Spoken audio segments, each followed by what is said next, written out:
Today's tip is how to make your kettlebell complexes not suck. I see a lot of kettlebell complexes in the social media as you scroll through. People have all these various different combinations, and that's wonderful. It's beautiful. I love kettlebell complexes myself. I utilize them a lot. And if you don't know what a complex is, it's a series of movements that are combined one after the other with no rest in between, ideally. So let's build out a complex and let's talk about why it's a good idea and how to make it not be a bad idea.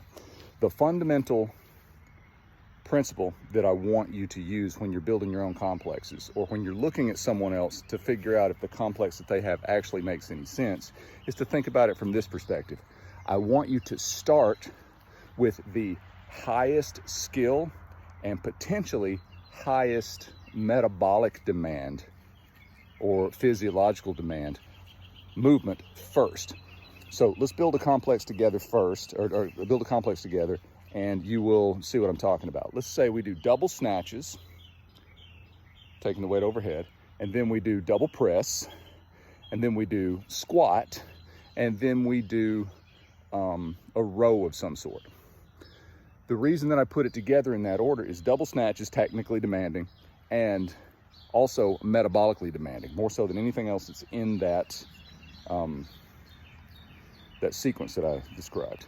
Next is the press. A little less technically demanding, but higher in physiological demand because most of the work is centered around the upper body shoulder joint. The legs aren't as involved. They're just isometrically along for the ride, keeping you supported. Next is squats, which technically about the same as the press, but metabolically it's not as demanding, metabolically not as demanding on the shoulders, because now we can rack the weight. And you're fatigued at this point, and when you're super fatigued, that's not a good time to be trying to do something that requires a little more skill.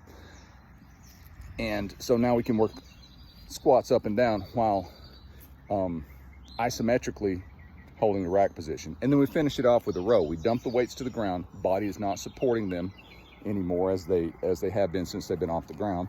And we can do alternating rows or pull both at the same time or whatever. And that can be our row. Now let's look at if we built that out backwards. If we started with the row, our grip's getting fatigued before we do anything else, and our back, which is stabilizing us and keeping us upright, is also getting fatigued. Then we move to the squat, huge metabolic demand, and I've got an isometric hold on the front end, or on the upper body, that is going to make my next move, presses, even more difficult, because now I'm sucking wind from the squats and the rows. My grip's fatigued from the rows.